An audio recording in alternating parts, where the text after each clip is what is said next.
大家好，今天是2021年的9月4日啊。我再继续说一些这个李光满、胡锡进的事儿。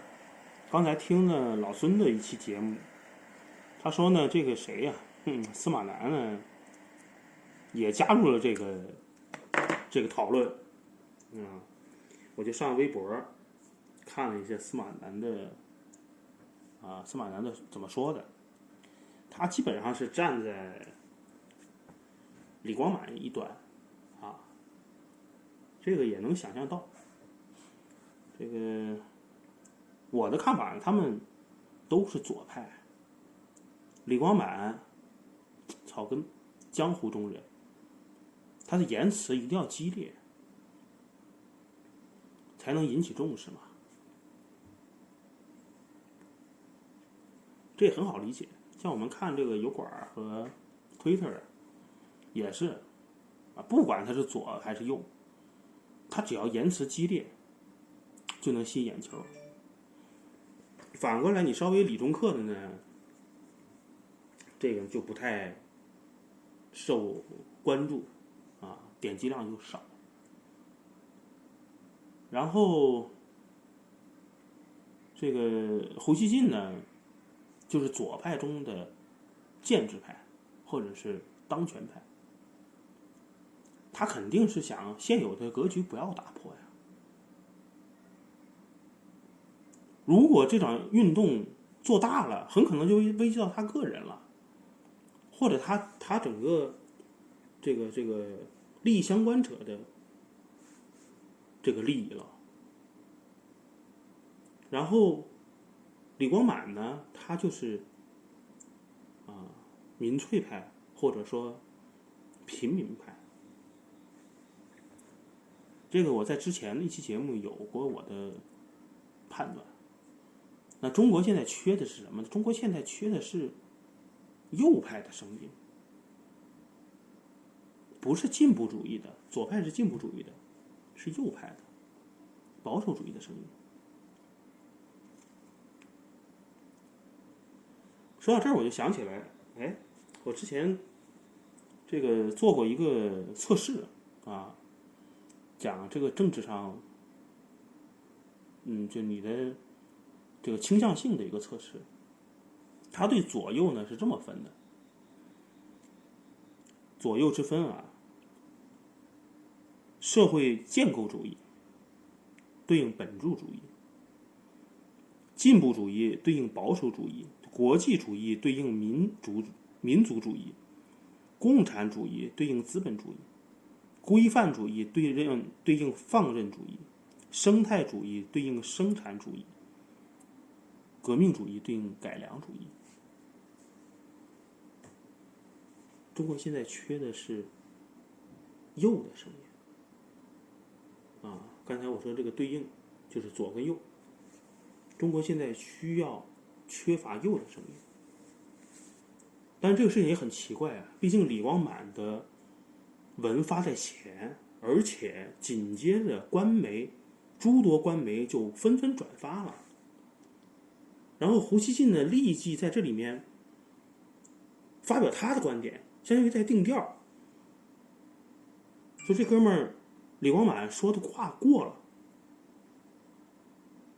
现在更有意思的是，他们两位的观点，这个文章啊都不能转发了。我的看法是这样啊，中央最高层，首先他们的观点不可能是中央最高层给的授意，但是中央最高层会通过这个事情有一个判断，对什么判断呢？对舆情、对民意有一个判断。所以我说，现在遇到任何事情，我们对这个时政有兴趣的、感兴趣的人，不管是不是专家学者，不管是不是体制内、体制外，都应该发表观点。像我就是在企业里打工的呀。发表观点之后，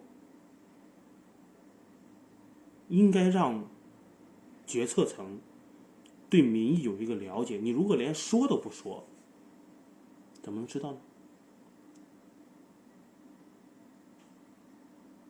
另外是什么？另外是不管会不会出现文革，再次文革，我认为不会，现在也不是。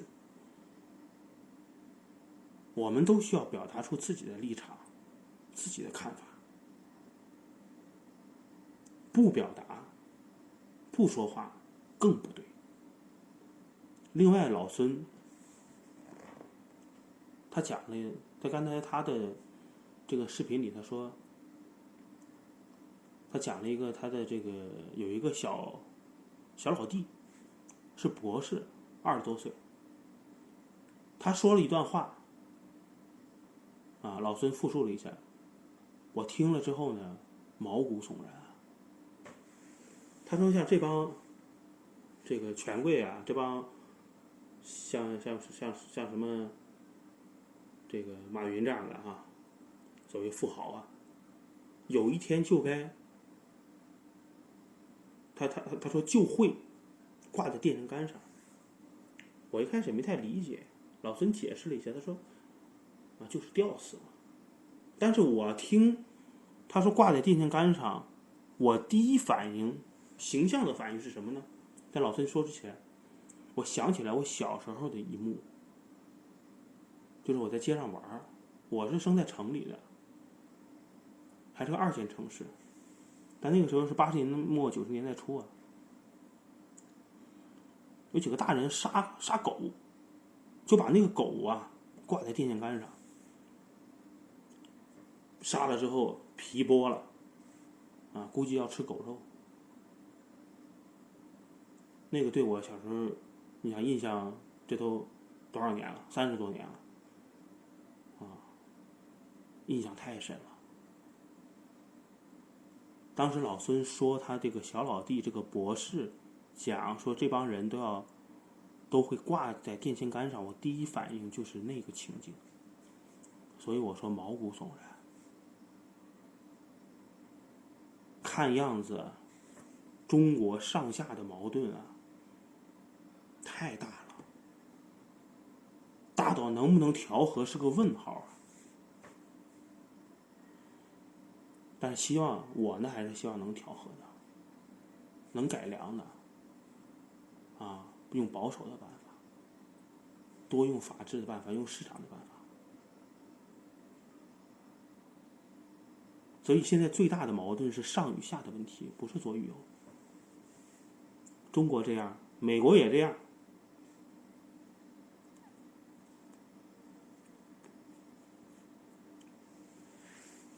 我在前一期节目关于李光满这个事情呢，我说我想起来伯明美国这个当年川普政府，他应该是给蓬佩奥做战略顾问的伯明先生，他的中文非常好他在2019年5·400年的时候有一个演讲，中文的演讲，他说了一段话，他就一句话，他说现在矛盾在上下，不在左右。非常非常认可我，非常非常认可这个观点。另外，我认为中国不会走回老路的。那段历史拥有那段历史记忆的人，现在大部分人还活着呢，所以还好，一定不会回去。那么从大的形势下，继续推进社会主义市场经济，推进改革开放，保障民营企业的利益，保障民营企业的发展，这个事儿还会继续。我认为那条老路走不回去了，所以才会说不要互相否定。啥意思呢？就是他那段经历就是探索，探索是有结论的，而不是探索之后认为它是正确的。另外呢，说11月底的这个六中全会会再有一份对重大历史问题的决议。我记得中国共产党之前有两个啊，毛泽东做过，邓小平做过，现在习近平这一代领导集体也要做。我相信它的内容主要是对中国的改革开放之后的30-40年的很多问题要给一个说法。难道改革开放全是对的吗？中国从国家主义走向权贵寡头、权贵垄断寡头，是对的吗？从实体经济走向虚拟经济，是对的吗？贫富差距拉得这么大，是对的吗？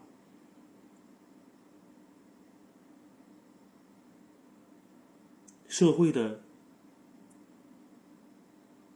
老百姓的这些价值观已经到了什么笑贫不笑娼了，是对的吗？所以这个会有一个反思，我觉得这个反思要有，是不是现在有没有早一些，或者说再给社会一个更充分的全社会的讨论，是不是会更好？这是我由此由李光满、侯锡进再加上司马南他们之间的争论，我再说说我的观点，跟大家分享，谢谢。